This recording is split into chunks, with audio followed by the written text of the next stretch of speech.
বাংলাদেশি সিনেমার লেভেল যে কতদূর এগিয়েছে তার প্রমাণ আজকের এই ওয়েব সিরিজ।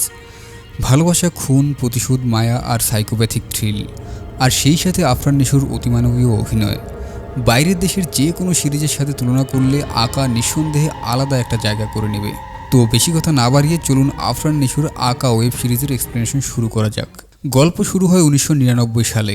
বাবার জন্য জন্মদিনের কেক নিয়ে অপেক্ষা করছে দুই ছেলে এবং এক মেয়ে। বাবা আসলে ছেলেমেয়েরা বাবাকে বার্থডে উইশ করে, সাথে জিজ্ঞেস করে, আমাদের পছন্দের বিরিয়ানি নিয়ে এসেছো? বাবা জানায় হ্যাঁ। বার্থডে কেক কাটার পর দুই ছেলে মেয়েকে নিয়ে মা বিরিয়ানি খেতে বসে। বড় ছেলে তখন বাবাকে নিয়ে একটা ড্রয়িংয়ে ব্যস্ত ছিল, তাই সেই সময় সে খেতে বসে না। ড্রয়িং শেষ করে খেতে গিয়ে সে দেখে তার দুই ভাই বোন এবং মা মারা গিয়েছে এই বিরিয়ানি খেয়েই। বাবা তখন বড় ছেলেকেও বিরিয়ানি খাইয়ে দিতে চায়, তবে সে জানায় বিরিয়ানিতে বিষ আছে, আমি খাবো না। বাবা জোর করে বড় ছেলে আজাদকে বিরিয়ানি খাওয়ায় আর সেই সাথে নিজেও খায়। এরপর দেখা যায় একজন গলায় ফাঁস দিয়েছে। সেখানে আসে বড় ছেলেটা। এতে অনুমান করা যায় বড় ছেলে আজাদকে বাবা জোর করে বিরিয়ানি খাওয়ালেও সে সেটা গিলে ফেলেনি। অন্যদিকে পরিবারের সবাইকে মেরে বাবাও গলায় দড়ি দেয়। এই পর্যায়ে সিন শিফট হয়ে চলে আসে 2025-এ। এক রাতেই পুরো পরিবার হারা আজাদ তথা আবুল কালাম আজাদকে দেখানো হয়। সে এখন বড় হয়ে গিয়েছে। সে থাকে মায়ের দুঃসম্পর্কের চাচার বাড়িতে। এই চাচা আজাদের মাকে ভালোবেসে বিয়েই করেনি, এমনকি ছোট থেকে চাচা তার বাড়িতে রেখে আজাদকে বড় করেছে। আজাদ হতে চায় রকস্টার, তাই সে ফলো করে রকস্টার হোসেনকে। গান চর্চার পাশাপাশি আজাদ জেডি কুরিয়ার সার্ভিসের ডেস্ক এবং ডেলিভারি ম্যান হিসেবেও কাজ করে। 16 ঘন্টা পরিশ্রম করার পরেও আজাদ বাকি সময়টুকু ঘুমোতে পারে না। সারা রাত রিলস দেখে কাটায়। রাতে ঘুমায় না বলে নিজেকে মাঝে মধ্যে ভ্যাম্পায়ারও মনে হয় তার, কারণ একজন মানুষ তো আর 24 ঘন্টা জেগে থাকতে পারে না। তো আজাদ আবার রেস্টুরেন্টে গিয়ে মাঝে মধ্যে বিনা পয়সায় গান গায়। একদিন এরকমই একটা রেস্টুরেন্টে গান গাইতে যায়, কিন্তু সেখানে কেউ তাকে দাম দেয় না, তাই মন খারাপ করে বাড়ি চলে আসে। এ পর্যায়ে আমাদের দেখানো হয় এক রেপিস্টকে। সে এক ছোট বাচ্চাকে চকলেটের লোভ দেখিয়ে জঙ্গলে নিয়ে এসে রেপ করে, সাথে তাকে মেরেও ফেলে। অন্যদিকে সেদিন রাতে আজাদ পার্সেল ডেলিভারি করতে গিয়ে ছিনতাইয়ের কবলে পড়ে। তখন আজাদ হঠাৎ করে অজ্ঞান হয়ে যেতে থাকলে ছিনতাইকারী আজাদের অফিসের মোটরসাইকেলটা না নিয়ে শুধু কুরিয়ারের ব্যাগটা নিয়ে যায়। আজাদের এই অজ্ঞান হওয়ার কারণ ছোটবেলার সেই ট্রমা। একসাথে পুরো পরিবারকে সে হারিয়েছে, সেজন্য অস্বাভাবিক কোনো পরিস্থিতিতে পড়লে সে জ্ঞান হারিয়ে ফেলে। পরের দিন আজাদ অফিসে আসলে দামি পার্সেলগুলো চুরি হওয়ার কারণে বস তাকে অনেক কথা শোনায়। আজাদ জানায়, ছিনতাইকারী ধরলে আমি কি করব? বস তখন তাকে আবুল বলে সম্বোধন করে, আবার অনেক কথাও শোনায়, সাথে লাস্ট ওয়ার্নিংও দেয়। এখানে আবুল মানে দুর্বল চিত্তের মানুষকে বোঝানো হয়েছে। তো এরকম আবার হলে চাকরি থেকে যে ছাঁটাই করে দেওয়া হবে সেটাও তাকে জানায়। আজাদ তখন বলে যে আমাকে এরকম আবুল কেন বলছেন, আমার নাম আবুল কালাম আজাদ, সংক্ষেপে আজাদ। কিন্তু বস তখনও তাকে আবুল বলেই কটাক্ষ করতে থাকে। তারপর ডেস্কে গিয়ে বসতে বলে। আজাদ ডেস্কে বসে দেখে অন্যরা সবাই মিলে একজনের বার্থডে সেলিব্রেট করছে। আজ আজাদেরও জন্মদিন, কিন্তু তার সাথে কেউই মেশে না, তাই তার বার্থডে সেলিব্রেট করাও আর হয় না। এর মধ্যেই একটা মেয়ে আজাদের কাছে আসে পার্সেলের ব্যাপারে জানতে। এসে আজাদের কপালে আঘাতের চিহ্ন দেখে ব্যান্ডেজ করে দেয়। এই প্রথমবারের মতো আজাদ কারো কাছ থেকে কোনো হেল্প পায়। মেয়েটি আবার আজাদের লেখা গানের লিরিক্স দেখে আজাদকে বাহবা দেয়। আজাদ প্রায় সময়ই গান লিখে, কিন্তু সেগুলো শুধু তার কাছেই সীমাবদ্ধ থাকে। সেদিন আজাদ বাসায় ফিরে চাচাকে নিউজ পেপারে FM রেডিওতে নিয়োগ বিজ্ঞপ্তি দেখালে চাচা রেগে যায়, কারণ কুরিয়ার কোম্পানিতে ভালো একটা বেতন দেয়। সে পরীক্ষাতে 3rd গ্রেড পাওয়ার পরও চাচার রেফারেন্সের কারণে সেখানে ঢুকতে পেরেছে, আর এখন সে কিনা কম বেতনের FM রেডিওতে চাকরির জন্য ইন্টারভিউ দেওয়ার কথা চিন্তা করছে। আজাদ কিছুই বলে না। পরের দিন আজাদ FM রেডিওতে ইন্টারভিউ দিতে আসলে দেখে অনেকেই ইন্টারভিউ দিতে এসেছে। একজন আজাদকে জানায়, আপনি যে ইন্টারভিউ দিতে এসেছেন আপনার প্যান্ট তো ছেঁড়া। আজাদ ছেঁড়া প্যান্ট ঠিক করতে দর্জির কাছে যায়। ঠিক করার পর আবার ইন্টারভিউ দিতে আসলে রেডিওর লোকজনদের গোপন কথা সে শুনে ফেলে। লোকজন বলে, এই ইন্টারভিউ তো শুধু ফর্মালিটি, চাকরি আগেই হয়ে গেছে নিজেদের লোকদের। সেটা শুনে আজাদ বাকি ক্যান্ডিডেটদের শুধু গাধা হিসেবেই দেখে চলে আসে। এরপর আজাদ একটা বারে আসে। সেখানে ওই রেপিস্টের সাথে কিছু একটা ব্যাপার নিয়ে তার কথা কাটাকাটি হয়। রেপিস্ট জানায়, আগে তুই এখান থেকে বের হ, তোকে একদম খেয়ে ফেলবো। যে কথা সেই কাজ। আজাদ বার থেকে বের হলে রেপিস্ট আজাদের পথ আটকায়। আজাদের বাবা মা তুলে গালিও দেয়। আজাদকে আবার বলে আবুল। রোজ এইসব কথা শুনতে শুনতে আজাদ প্রচণ্ড রেগে যায়। সেখানে থাকা একটা ইট দিয়ে রেপিস্টের মাথা একদম থেতলে মেরে ফেলে। মেরে ফেলার পর আজাদ এবার আতঙ্কে পড়ে যায়। সে বাড়িতে এসে শুধু অশান্তিতে থাকে। নিজেকে খুনি হিসেবে ভেবে আজাদ একদম যেন হতভম্ব হয়ে যায়। চাচা ডাক দিলেও দরজা খোলে না, বস ফোন দিলেও ধরে না। কিন্তু চাচা অনেকক্ষণ ধরে ডাকলে দরজা খুলে চাচার কাছে আসে। চাচা তখন টিভিতে নিউজ দেখছিল। নিউজটা দেখে অবাক হয়ে যায় আজাদ, কারণ সে যাকে মেরেছে সে একজন রেপিস্ট ছিল। একটা বাচ্চা মেয়েকে রেপ করে নির্মমভাবে মেরে ফেলেছিল। তাই রেপিস্ট মারা যাওয়ায় ভিকটিম ফ্যামিলি অনেক খুশি হয়ে সাথে আরও জানায় যে ভিকটিমকে যে মেরেছে সে আমার কাছে ফেরেশতা, আমি তার কাছে চিরঋণী। আজাদ নিউজ টকশো থেকে আরও জানতে পারে যে 25 বছর আগে আকা নামের এক সিরিয়াল কিলার অন্যায়কারীদের মাথায় আঘাত করে মেরে ফেলত। সেই একই প্যাটার্নে এই রেপিস্টকেও মারা হয়েছে। তাহলে কি 25 বছর পর সেই আকা আবার ফিরে এসেছে? এইসব নিউজ আজাদকে কিছুটা স্বস্তি দেয়। তাই সে শুয়ে আবার রিলস দেখতে শুরু করে। রিলসে সে প্রথমে পুলিশের কথাগুলো শোনে। পুলিশ জানায় মার্ডার সিন বৃষ্টির পানিতে সব পরিষ্কার হয়ে গিয়েছে, তাই কোনো এভিডেন্স পাওয়া যায়নি। এরপরে রিলসে আজাদ আকাকে নিয়ে টকশো দেখে। সেই টকশোতে একজন জানায় যে 25 বছর আগে আকা ছিল অন্যায়কারীদের জন্য ত্রাস। আকা একে একে অনেক অন্যায়কারীকে মেরেছে। পুলিশও কখনো তাকে ধরতে পারেনি, কিন্তু হঠাৎ আকা গায়েব হয়ে যায়। এখন কিনা আবার আকার প্যাটার্ন অনুযায়ী মার্ডার হলো, তাহলে বোধহয় নিশ্চয়ই আকা ফিরে এসেছে। এই রিলস দেখতে দেখতে আজাদ দেখতে পায় একটা রিয়েলিটি শোয়ের অডিশন চলছে, যেখানে বিচারক হিসেবে রয়েছে রকস্টার হুসাইন। সেদিন রাতেই আজাদ একটা বাড়িতে পার্সেল দিতে যায়। সেই বাড়িতে আজাদের দেখা হয় ওই মেয়েটির সাথে, যে তাকে ব্যান্ডেজ করে দিয়েছিল। মেয়েটির বাড়ির ইলেকট্রিক লাইনের কাট আউটটি পড়ে গিয়েছিল। আজাদ সেটি ঠিক করে দেয়। তারপর তার বাসায় বিদ্যুৎ চলে আসে। এজন্য মেয়েটি আজাদকে ধন্যবাদ দেয়, সেই সাথে তাকে চিনতেও পারে। চিনতে পারায় আজাদকে চায়ের অফার করে মেয়েটি, কিন্তু আজাদ জানায় আজকে না, আজকে একটা জায়গায় যাব, আপনি শুধু দোয়া করবেন। এসব বলে আজাদ সেখান থেকে চলে আসে অডিশন দিতে। অডিশন দিতে গিয়ে হোসেনকে দেখে আজাদ জানায় আমি আপনার অনেক বড় ফ্যান, আমার ঘরে আপনার পোস্টার লাগানো রয়েছে। হোসেন জানায় ঠিক আছে, এবার গান গাও। আজাদ গান গাইতে শুরু করে। আজাদের গান শুনে হোসেন বিরক্ত হয়ে যায়, কারণ আজাদের সুরই নেই গান গাওয়ার মতো। তাই 2-3 বার শোনার পর আজাদের উপর রাগ দেখিয়ে অডিশন রুম থেকে বের হয়ে যায় হোসেন। গরুর থেকে এমন ব্যবহার পেয়ে একদম হতবাক হয়ে যায় আজাদ। তাই বাড়ি এসে আগে হোসেনের ছবি দেয়াল থেকে তুলে ফেলে, ভেঙে ফেলে শখের গিটারটাও।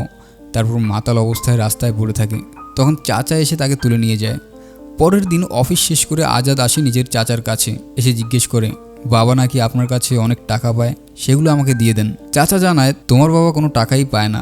আজাদ বলে বাবা আমাকে ছোটবেলায় বলেছিল আপনি নাকি বাবার কাছ থেকে 30 লাখ টাকা নিয়েছিলেন, এগুলো একবারে দিতে হবে না, আস্তে ধীরে দিলেই হবে, টাকার আমার অনেক দরকার। এবার চাচা রেগে গিয়ে বলে তোমার বাবা কোনো টাকাই পায় না, টাকার জন্য আমার কাছে ভিক্ষা করতে না এসে যদি টাকা পেয়েই থাকো তাহলে কোর্টে গিয়ে মামলা করো, এখানে কি করতে এসছো? আজাদ বলে ছোটবেলায় আপনাকে যতবার আমি দেখেছি ততবারই আমার খারাপ মানুষ বলে মনে হয়েছে, কিন্তু তখন তো বলতে পারিনি, তাই এখন বলছি আপনি একজন খারাপ মানুষ। চাচা রেগে গিয়ে বলে তোর বাপ খারাপ ছিল, টাকা নিয়ে ফুর্তি করতো, তুই আসলে খারাপ বাবারই ছেলে। এটা শুনে আজাদ আরও রেগে যায়। পিস্তল বের করে চাচার শরীরে গুলি চালিয়ে চাচাকে মেরে ফেলে। কিন্তু পরক্ষণেই দেখা যায় এটা ছিল আজাদের শুধু কল্পনা। চাচা অফিসের লোকজনদের ডেকে আজাদকে বের করে দেয়। যাওয়ার সময় আজাদ দেখে রাস্তায় একটা গন্ডগোল, তাই সে সেখানে গিয়ে থেমে যায়। গন্ডগোলটা ছিল একটা অ্যাক্সিডেন্টকে ঘিরে। একজন এক বৃদ্ধ লোককে রক্তাক্ত করে ফেলেছে অ্যাক্সিডেন্ট করে। সেটা দেখে আজাদ অ্যাক্সিডেন্ট কার্ডের উপর ঝাঁপিয়ে পড়ে। তারপর চাচার রাগগুলো তার উপর দিয়েই চালায়। সেদিন রাতেই পার্সেল নিয়ে আজাদ আবারও সেই মেয়েটির বাড়িতে আসে। মেয়েটির নাম মেঘ। অনলাইনে কাপড় বিক্রি করে, যেটা ডেলিভারি করে আজাদ যেখানে কাজ করে সেই কুরিয়ার কোম্পানি। আজাদ মূলত মেঘের কাছে আবার আসে কারণ পার্সেল রিটার্ন এসছে সেটা ফেরত দিতে এসে জানতে পারে যে মেঘ প্রতিটি কাপড় ডেলিভারির সাথে একটা ফুলও দেয়। মেঘ তখন আজাদকে বলে আমি আপনার গানের গলায় একটু করে শুনেছি, আপনি তো ভালোই গান, কিন্তু অন্যরা সেটা কদর করতে জানে না, দেখবেন একদিন সবাই আপনার প্রতিভার কদর করবে। মেঘের এসব কথা আজাদের ভালো লাগে। আজাদ সবসময় মেঘের কাছে থাকতে পছন্দ করে। কি যেন একটা আলাদা একটা মায়া কাজ করে। তবে মেঘ তার কাছ থেকে চলে আসলে যেন আজাদ সব কিছুতেই অন্ধকার দেখে। এই অন্ধকারে আজাদ মানুষদের যেন পশুরূপেই বেশি দেখে। সেদিন রাতেই সিসিটিভি ক্যামেরায় একটা কার অ্যাক্সিডেন্ট দেখা যায়। পরের দিন চাচা টিভিতে নিউজ দেখলে আমরা জানতে পারি যে অ্যাক্সিডেন্টটা মাতাল অবস্থায় এমপির ছেলে শোভন করেছিল। এতে করে একটা 9 বছরের মেয়ে মারা গিয়েছে, কিন্তু আদালত জানায় গাড়িতে শোভন ছিল না। নিউজটা তখন অফিসে আজাদও দেখে। এক প্রত্যক্ষদর্শী জানায় আমি নিজে দেখেছি শোভন গাড়ি চালিয়েছে, তবে আদালত কিনা বলছে শোভন ছিল না। এটাই হচ্ছে ক্ষমতার অপব্যবহার। শুনেছি আকা ফিরে এসেছে, তাহলে এখন আকা কোথায়? সে কেন অপরাধীকে শাস্তি দিচ্ছে না? প্রত্যক্ষদর্শীর এসব কথা ভাবায় আজাদকে। সেদিনই আবার অফিস থেকে সবাইকে একটা ট্র্যাকার দেয়া হয়। সাথে একটা ফোন অ্যাপ, যাতে করে পার্সেলগুলো নিরাপদে থাকে, হারিয়ে না যায়। এই ট্র্যাকার দেওয়ার সময়ও বস আজাদকে সবার সামনে অপমান করে। তবে আজাদ এসবের তোয়াক্কা না করে শোভনকে কীভাবে মারা যায় তার উপায় বের করে। 25 বছর আগে অন্যায়কারীদের শাস্তি দেওয়া মানুষকে সাংবাদিকরা নাম দিয়েছিল আকা। এবার আজাদ ভাবে আবুল কালাম আজাদের শর্ট নাম হচ্ছে আকা, তার মানে কোইন্সিডেন্সলি আকা হিসেবে প্রকৃতি তাকেই বেছে নিয়েছে। তাই পরের দিন আজাদ ফলো করতে থাকে শোভনকে। তারপর শোভনের গাড়িতে লাগিয়ে দেয় সেই ট্র্যাকার। বাড়ি এসে শোভনকে মারার জন্য ব্যাগ গোছায়, সেই ব্যাগে নেয় ধারালো ছুরি।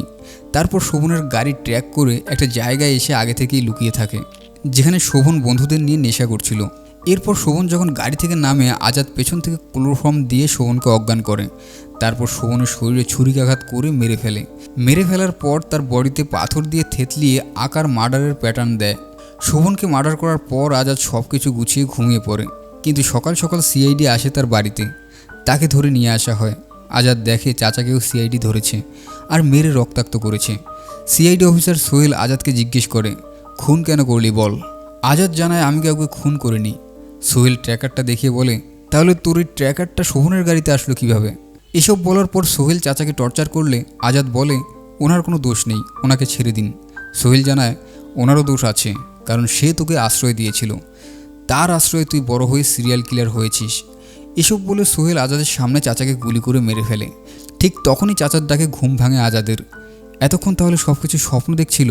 চাচা জানায়, তোর বস ফোন দিচ্ছে, ধরছিস না কেন? আজাদের তখন মনে পড়ে যায় ওই ট্র্যাকারের কথা। যেহেতু শোভনের গাড়ি এখন সিআইডি অফিসে আছে, তাই সিআইডি অফিসার সোহেলের নামে মিথ্যা পার্সেল নিয়ে সিআইডি অফিসে ঢোকে আজাদ। তারপরেই শোভনের গাড়ির দিকে গিয়ে যেই ট্র্যাকারটা নিতে যাবে, তখনই দুই অফিসার আজাদকে জিজ্ঞেস করে, আপনি এখানে কি করছেন? আজাদ জানায়, সিগারেট খেতে এসেছিলাম। অফিসার সিগারেট ফেলে দিতে বলে আর ওই জায়গা থেকে দূরে সরে যেতে বলে, কিন্তু তখনও তার ট্র্যাকারটা নেওয়া হয়নি, তাই সে টেনশনে পড়ে যায়। তখন বাইরে থেকে ক্রিকেট বল আসে আজাদের পায়ের কাছে। বাইরে বাচ্চারা ক্রিকেট খেলছিল। বলটা দেখে একটা উপায় পেয়ে যায় সে। ইচ্ছে করে সে বলটা গাড়ির দিকে ছুঁড়ে মারে। তারপর বাচ্চারা আজাদের দিকে বলটা নিতে চাইলে বল নেওয়ার নাম করে ট্র্যাকারটাও সরিয়ে নেয়। তখন একজন এসে আজাদকে জানায়, স্যার আপনাকে ডাকছে। আজাদ সোহেলের কাছে গেলে সোহেল জিজ্ঞেস করে, পার্সেলটা কে পাঠিয়েছে? আজাদ জানায়, নাম নেই। অনেক সময় এরকম হয়। আজাদ তখন পার্সেলটা ডেলিভারি করে ট্র্যাকার নিয়ে সিআইডি অফিস থেকে বের হয়ে আসে। পার্সেলটা পেয়ে সোহেল ফোন করে তার ওয়াইফ স্নেহাকে জিজ্ঞেস করে। স্নেহা জানায়, না, সে পাঠায়নি। অন্যদিকে আজাদ একটা পার্সেল নিতে আসলে টিভি নিউজে দেখতে পায় যে সবাই আকার বন্দনা করছে, যেটা ভালো লাগে আজাদের। জীবনের মানেও খুঁজে পায় সে। সেদিন রাতে সোহেল তার স্ত্রীকে নিয়ে সদ্য রিটায়ার্ড হওয়া এক অফিসারের বাড়িতে পার্টিতে আসে। রিটায়ার্ড অফিসার সোহেলকে বলে, এই আকা বেশি বাড়াবাড়ি করছে, আকাকে কিন্তু তোমার ধরতে হবে। সোহেল জানায়, আমি আপনারই শিষ্য, তাই ধরে দেখাবো। এদিকে সেদিন রাতে কোনো পার্সেল ছাড়াই মেঘের বাড়ির সামনে আসে আজাদ। মেঘ হঠাৎ আকাকে দেখে অবাক হয়ে যায়। ঠিক তখনই বৃষ্টি আসে, তাই মেঘ আজাদকে ভেতরে নিয়ে যায়। তারপর এক কাপ চা খাওয়ায়। চা খেয়ে আজাদ আরও এক কাপ চা চায়। মেঘ তখন বলে, আমি দিতে পারি, যদি আপনার লেখা প্রিয় লাইনটা আমাকে শোনান। আজাদ প্রিয় একটা লাইন শোনায় মেঘকে। লাইনটা হচ্ছে, মানুষের দেহ মরলেও প্রেম মরে না। আজাদ পুরোপুরি যেন মেঘের মাঝে বন্দী হয়ে যায়। কিন্তু তার তো এখন একটাই উদ্দেশ্য, তাই নিজেকে স্ট্রং রাখতে পরের দিন থেকে জিম করা শুরু করে আর ড্রিঙ্কস করা ছেড়ে দেয়। এরপর আজাদ আকা নামে একটা পেজ ওপেন করে এক জায়গা থেকে 20টা সিম কার্ড কেনে। একটা সিম কার্ড দিয়ে আকা ফিরে এসেছে বলে পোস্ট দিয়ে সেটা ফেলে দেয়, যাতে পুলিশ তাকে আর ট্র্যাক করতে না পারে। সেই পোস্টে ছিল, আকা ফিরে এসেছে, হু ইজ নেক্সট। এই পর্যায়ে খালেক আহমেদ নামের এক বিশিষ্ট ব্যবসায়ীকে দেখানো হয়। সে সুমাইয়া নামের 19 বছর বয়সের এক মেয়েকে মেরে ফাঁসিতে ঝুলিয়ে প্রমাণ করে যে মেয়েটি সুইসাইড করেছে। এই খালেক আর সুমাইয়াকে নিয়ে এবার নিউজ হয়। সেই নিউজে উঠে আসে খালেক তার ফার্ম হাউসে অনেক মেয়ের সাথে এমনটা করেছে। নিউজটা দেখে আজাদ। অন্যদিকে সিআইডি আকার এই পোস্ট নিয়ে বিশ্লেষণ শুরু করে। একজন জানায় যে আকা যে সিম কার্ড ইউজ করে পোস্ট দিয়েছে সেটা একটা মানুষের। সিমের লাস্ট লোকেশন ট্র্যাক করে দেখি একদম ফাঁকা জায়গা। সোহেল তখন বলে যে আকার পোস্টে দেখি একটা ব্যাঙ্ক অ্যাকাউন্টও দিয়েছে, এই ব্যাঙ্ক অ্যাকাউন্ট দিয়ে তাকে ট্রেস করতে হবে। অন্য অফিসাররা জানায় কোনো লাভ হবে না, সেরকমই একটা ব্যাঙ্ক অ্যাকাউন্ট দিয়েছে। এরকম আকার দেওয়া একটা অ্যাকাউন্টে মানুষজন মার্ডার করার জন্য টাকা দিতে থাকে, যেটা দেখে অবাক হয়ে যায় আজাদ। সে হতে চেয়েছিল শিল্পী, কিন্তু সেখানে সে একটা টাকাও পায়নি। এখন কিনা মানুষ মারার জন্য তাকে টাকা দেওয়া হচ্ছে। তাই আজাদ মনে করে যে মানুষ মারাটাও হয়তো একটা শিল্প। সেই সময় মেঘ আজাদের কাছে এসে বলে, আপনার মধ্যে থেকে চেঞ্জ এসেছে। আজাদ জানায়, জীবনের মানে খুঁজে পেয়েছি, সেজন্য এই পরিবর্তন। মেঘ জিজ্ঞেস করে, জীবনের কী মানে খুঁজে পেলেন? আজাদ জানায়, মানুষের সেবা করা। মানুষের সেবা করার কথা শুনে খুশি হয় মেঘ, কিন্তু আবার বলে, আকার মতো আবার মানুষের সেবা করতে যেও না। আকা নিজেকে মহৎ ভাবলেও আকা কিন্তু একজন খুনি। আমি চাই তাকে যেন পুলিশ খুব দ্রুত ধরে ফেলে। মেঘের কাছে এসব শুনে বিব্রতকর পরিস্থিতির মধ্যে পড়ে যায় আজাদ। তাই মেঘের কাছ থেকে বিদায় নিয়ে যেতে থাকলে আবারও মোটরসাইকেল থেকে পড়ে যায় আজাদ। আবারও সেই মৃগী রোগীর মতো সেন্সলেস হয়ে যায় সে। মেঘ এই অবস্থা দেখে তার কাছে ছুটে আসে। এরপর আজাদ সুস্থ হয়। আজাদের অসুখের ব্যাপারটা জানতে আজাদের বাড়িতে আসে মেঘ। তখন মেঘের পরিচয় হয় চাচার সাথে, যদিও চাচা শুরুতে মেঘের সাথে ভালো ব্যবহার করে না, তারপর বেশ হাসি ঠাট্টা করে কথা বলে। জানায় আজাদের অসুখের ব্যাপারে জানতে হলে একদম শুরু থেকে শুনতে হবে, এজন্য অনেক সময়ও লাগবে। সেদিন রাতে আজাদ ঠিক করে খালেককে মারবে এবার। এজন্য খালেকের ফার্ম হাউসে যায়। মার্ডার ওয়েপন হিসেবে এবার নেয় একটা হাতুড়ি। এরপর হাতুড়ি নিয়ে খালেকের বাসার দরজায় নক করে। দরজা খুলে একটা মেয়ে। তখন আজাদকে পিস্তল ঠেকিয়ে বন্দি বানিয়ে ফেলে খালেদ। তারপর ঘরের মধ্যে বাঁধা অবস্থায় খালেক আজাদকে দেখে চিনতে পারে। বলে, তুই সেই সিঙ্গারটা না, যে হোসেনের হাতে অনেক কথা শুনেছিলি? আমি কিন্তু এটা শুনে খুব মজা পেয়েছিলাম। আমি চাই তুই এখন আমার প্রিয় গান গাইবি। নিরুপায় হয়ে গান গায় আজাদ। গানের গলা শুনে খালেক বলে, তোর কণ্ঠ তো ভালো, কিন্তু তুই আর বেশিক্ষণ বাজবি না। আমাকে মারতে এসেছিলি তো, আজ তুই নিজে মরবি। এটা বলে একজনকে ফোন করে আসতে বলে। ততক্ষণে আজাদের সামনে সুইটি নামের এক মেয়ের সাথে ফষ্টিনষ্টি শুরু করে খালেক, কিন্তু মেয়েটা বেশ বিব্রত বোধ করে। তবু খালেক থামে না। আজাদের সামনে সে মেয়েটির কাপড় খুলতে শুরু করলে মেয়েটি খালেকের স্পর্শকাতর জায়গায় আঘাত করে পিস্তল কেড়ে নেয়। সেই পিস্তল আবার আজাদ চাইলে খালেক দিতে নিষেধ করে। মেয়েটির হাত থেকে তখন একটা গুলি লাগে খালেকের পায়ে। খালেক তখন মেয়েটিকে গালি দিতে থাকলে মেয়েটি আজাদের হাতের বাঁধন খুলে দেয়। সেই সাথে আজাদ পিস্তলের সবগুলো বুলেট খালেকের শরীরে খালি করে দেয়। খালেককে মারার সময় আজাদের ছোটোবেলার ট্রমাটাইজ হওয়ার ব্যাপারটা ভেসে ওঠে। প্রতিটা মার্ডারের সময় তার এটা হয়ে থাকে। যাই হোক, আজাদ খালেককে গুলি করে মারার পর হাতুড়ি দিয়ে মাথা থেতলিয়ে দেয়। এরপর সেখান থেকে মেয়েটিকে নিয়ে যাওয়ার সময় আজাদ ভাবে, মেয়েটি তো এখন তার পরিচয় জেনে গিয়েছে, মেয়েটিকে না মারলে তার বিপদ হবে। কিন্তু সে তো ভালো মানুষদের মারে না, এখন সে কী করবে? এসব ভাবতে থাকলে মেয়েটি আজাদের মোটরসাইকেল থামাতে বলে। মোটরসাইকেল থামালে মেয়েটি জানায়, আমি আপনাকে চিনেছি, আপনি হচ্ছেন আকা। আপনি যা করেছেন ভালো করেছেন। আজকে আপনি না থাকলে খালেক হয়তো আমাকে সুমাইয়ার মতো পরিস্থিতিতে ফেলতো। আপনি আমাকে বাঁচিয়েছেন, তাই আপনার কথা আমি কখনো কাউকে বলবো না, এটা নিশ্চিত থাকুন। আজাদ বলে, আপনার কাছে পুলিশ আসবে। মেয়েটি জানায়, আমি পুলিশকে সামলে নেব, চিন্তা করতে হবে না। আকার এরকম অন্যায়ের বিরুদ্ধে প্রতিবাদে দেশের অনেক মানুষ তাকে সাধুবাদ জানায়। আকাকে নিয়ে চলে মিছিল। দুই একজন আবার আকার বিরুদ্ধেও যায়। তাদের উপর আবার রেগে যায় সাধারণ মানুষ। আকা হয়ে ওঠে অন্যায়কারীদের ত্রাস। এই পর্যায়ে সোহেলকে তার ওয়াইফ স্নেহা আসে সারপ্রাইজ দিতে একটা রেস্টুরেন্টে। সেখানে জানায় তাদের ঘরে নতুন অতিথি আসছে। এটা শুনে সোহেল খুব খুশি হয়। তারপর আকার ব্যাপার নিয়ে সোহেলের মাথায় একটা টেনশনও কাজ করে, তাই সে আসে রিটায়ার্ড অফিসারের কাছে। রিটায়ার্ড অফিসার জানায়, এই নকল আকা শুধু ফেম পাওয়ার জন্য মার্ডারগুলো করছে। কোরবানির সময় যেমন অনেকে পশু জবাইয়ের বিরোধিতা করে, পরে আবার ঠিকই খায়, এই ব্যাপারটাও ঠিক সেরকমই। সোহেল নকল আকার কথা শুনে জিজ্ঞেস করে, আপনি এরকম নকল আকা বলছেন কেন? রিটায়ার্ড অফিসার জানায়, আমি আসল আকাকে খুব ভালো করেই চিনি। সেই আকা 25 বছর আগে যারা ভাইরাল হয়েছে তাদেরকে দেখে মারেনি, যারা অপরাধ করেছে তাদেরকেই মেরেছে। কিন্তু এই নকল আকা কী করছে? শুধু যারা ভাইরাল হচ্ছে, যাদেরকে টিভি মিডিয়ায় দেখানো হচ্ছে, তাদেরকেই মারছে, শুধুমাত্র নাম কামানোর জন্য। ওইদিকে আজাদ মেঘের কাছে আসে। তাকে নিয়ে যেতে চায় ট্রিট দেওয়ার জন্য, কিন্তু মেঘ জানায় সে আগে আজাদকে ডাক্তারের কাছে নিয়ে যেতে চায়, তারপর অন্য কিছু। তাই সেদিন আর যাওয়া হয় না। অন্যদিকে সোহেল ইন্টারভিউশনের জন্য ডাকে সুইটি মেয়েটিকে। সুইটি জানায়, সেদিন আমি খালেকের বাসাতেই ছিলাম, কিন্তু আকার চেহারা আমি দেখতে পাইনি। আকা মুখে কালো রঙের মাস্ক পরেছিল। তবে একবার আকার সাথে কথা হয়েছে। আকা আমাকে বাইরে যেতে বলে। তখন ভয়েস শুনে মনে হয়েছে আকা একজন বয়স্ক লোক, বয়স হবে হয়তো 60-এর মতো। অন্যদিকে দারোয়ান জানায় যে বয়স হবে 30 থেকে 40-এর মতো, কিন্তু আবার বউয়ের ভয়ে দারোয়ান এসে বলে 60-এর মতোই হবে। সোহেল 60 ঊর্ধ্ব বয়স্ক ব্যক্তির স্কেচ আঁকে, সেই সাথে সন্দেহজনক আকাদের ধরতে থাকে, যেটা টিভি নিউজে আসলে চাচা দেখে।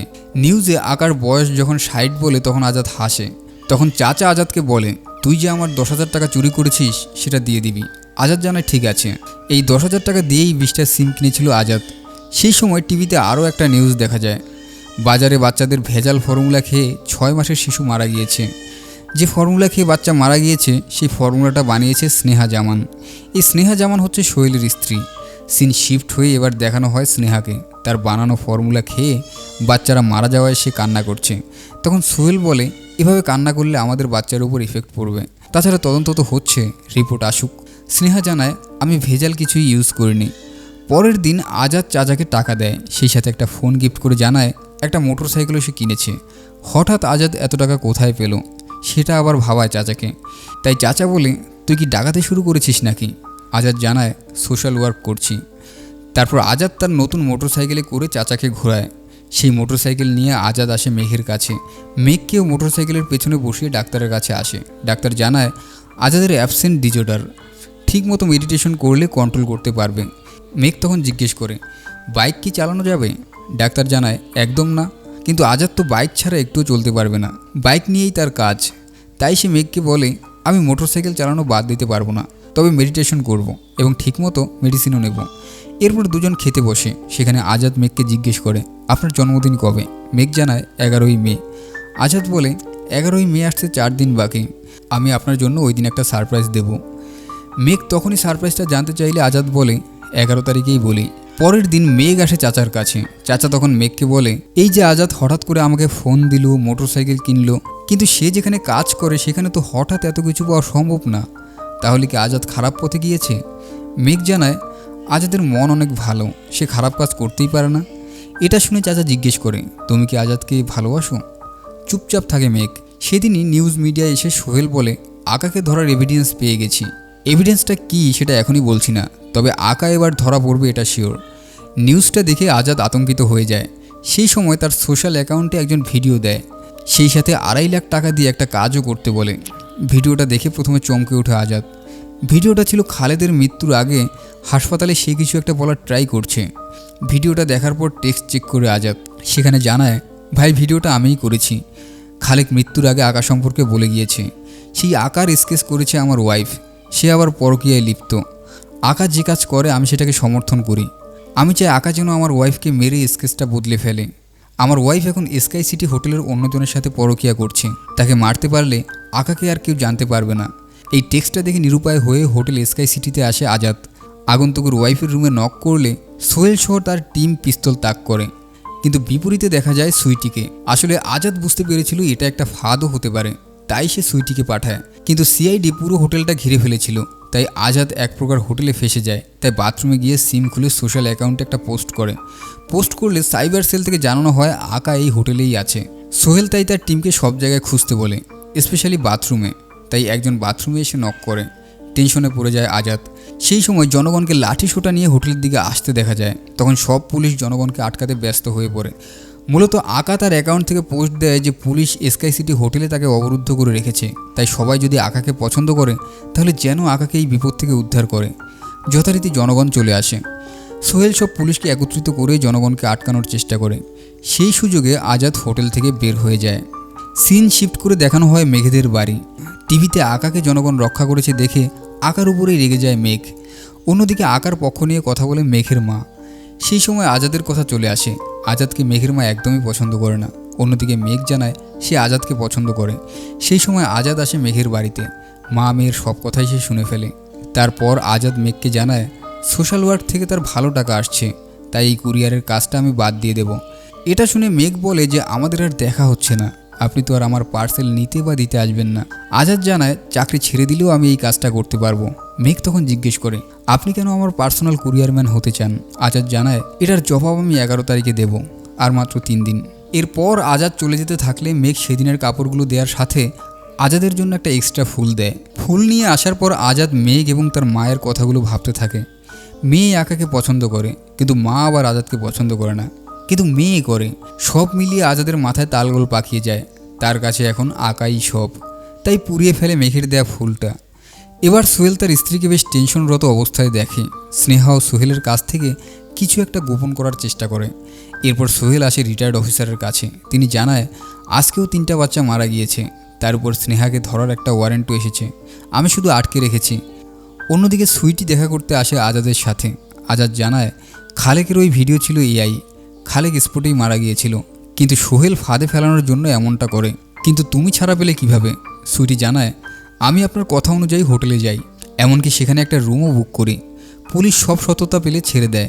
আজাদ এরপর ধন্যবাদ জানায় সুইটিকে। সুইটি তখন বলে, আমি যে আপনার জীবনে আপনার কোনো হেল্পে এসেছি এতেই আমি খুশি।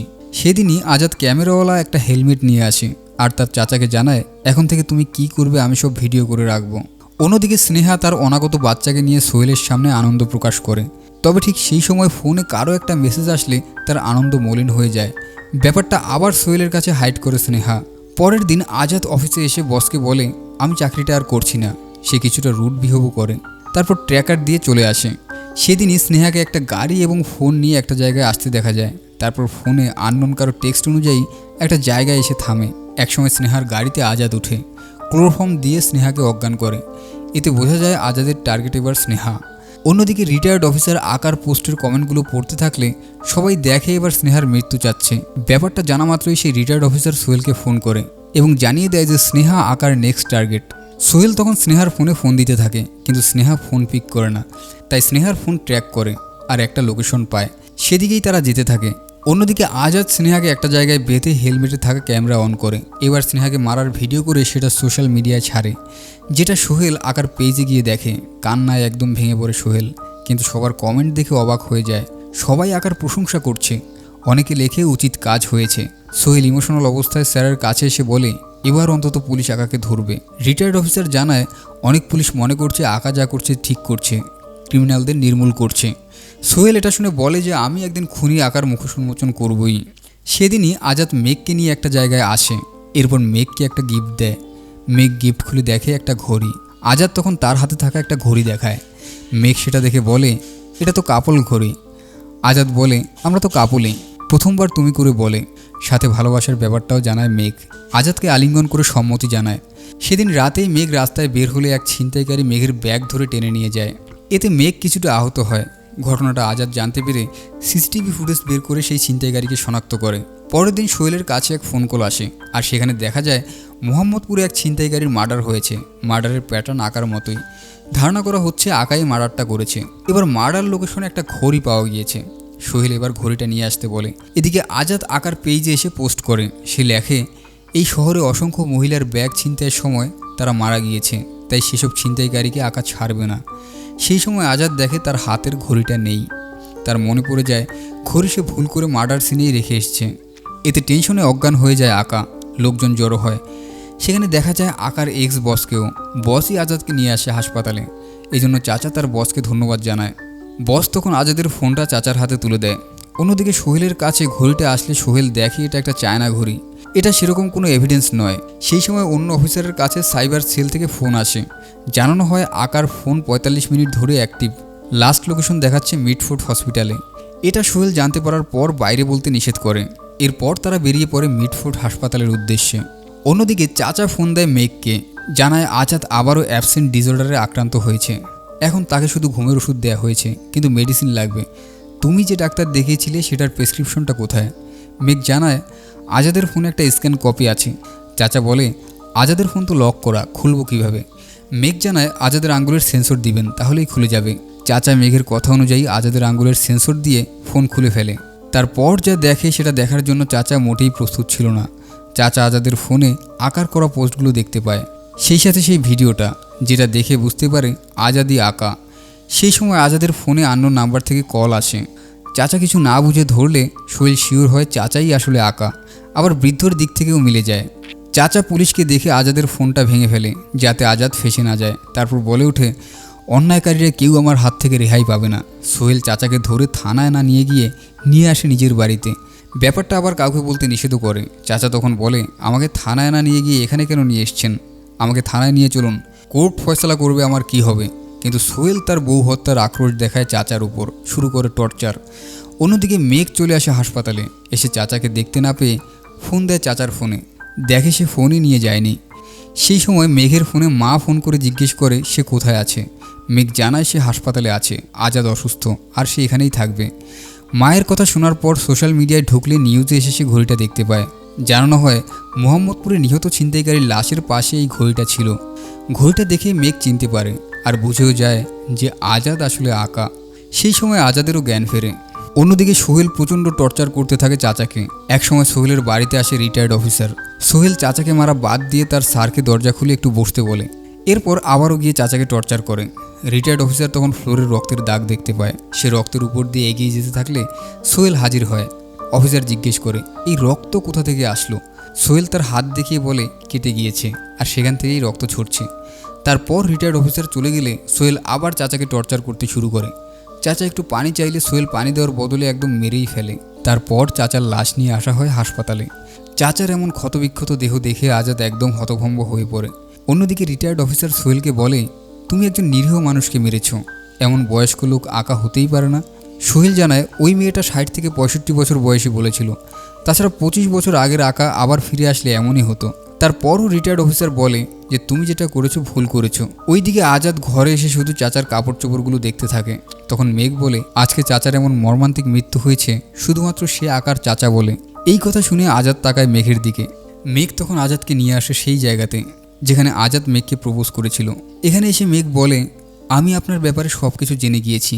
আজাদ তখন বলে, প্রিয়জনরা সব কিছুই জানে। মেঘ আজাদকে ভালো হতে বললে আজাদ জানায়, আমি এখন আঁকা, এই আঁকাকে দেশের মানুষের দরকার, এজন্য চাচাও আমার সম্পর্কে কিছুই বলেনি। চাচার প্রসঙ্গ আসলে মেঘ বলে, চাচা আপনাকে ভালো হওয়ার চান্স দিয়ে গিয়েছে, তাই আপনার কথা বলেনি। আপনি প্লিজ পুলিশের কাছে সারেন্ডার করুন। সারেন্ডারের কথা আসলে আজাদ বলে, এই কথা ঘুরিয়ে পেঁচিয়ে বলার জন্য আমাকে এখানে নিয়ে আসলেন কেন? মেঘ জানায়, এটাই আমার জীবনের সবথেকে গুরুত্বপূর্ণ জায়গা। যদি পুলিশের কাছে ধরা দিতে না পারেন তাহলে আমাকে মেরে এই চ্যাপ্টার ক্লোজ করেন। মেরে ফেলার কথা শুনে আজাদ একদম ট্রমাটাইজ হয়ে যায়। সে মেঘকে মাকড়সার রূপে দেখে গলা চেপে ধরে, কিন্তু এরপরই আবার তার অবসেশন ডিসঅর্ডার শুরু হয়। কিছুক্ষণ পর আজাদ ভালো হয়ে গেলে পাশে মেঘকে দেখে জিজ্ঞেস করে, চলে গেলে না কেন? মেঘ জানায়, আমি চলে গেলে আপনি মারাই যেতেন, তাই আমি যাইনি, কারণ আমি আপনাকে ভালোবাসি। এটা শুনে আজাদ জড়িয়ে ধরে মেঘকে। মেঘ তখন আবার আজাদকে পুলিশের কাছে সারেন্ডার করতে বললে আজাদ আরও শক্ত করে ধরে মেঘকে। এরপর সিন শিফট করে দেখানো হয় সোহেলকে। সোহেল তার বাড়িতে সুইটিকে তুলে এনে নির্মমভাবে টর্চার করে। তখন আজাদের থেকে সোহেলকেই বেশি হিংস্র রূপে দেখা যায়। সেই সময় আমাদের সামনে উপস্থিত করা হয় দ্য রিয়েল আকাকে। সেটা আর কেউ নয়, আসল আকা হচ্ছে রিটায়ার্ড অফিসার নিজেই। সে আগের গেটআপে বের হয় নতুন হিংস্র দানবকে মারার জন্য। অন্যদিকে আজাদের পাশে মেঘকে শুয়ে থাকা অবস্থায় দেখা যায়। এতে বোঝা যায় আজাদ মেঘকে চাপা দিয়ে মেরে ফেলেছে। সেই সময় আজাদ চারদিকে শুধু জয়ধ্বনি শোনে। আর এখানেই শেষ হয় আকা সিরিজ। তো এই অসাধারণ সিরিজটা আপনাদের কেমন লাগলো সেটা জানাতে পারেন কমেন্ট বক্সে। আর এতক্ষণ আমাদের সাথে থাকার জন্য আপনাদের ধন্যবাদ। দেখা হচ্ছে নতুন কোনো ভিডিওতে।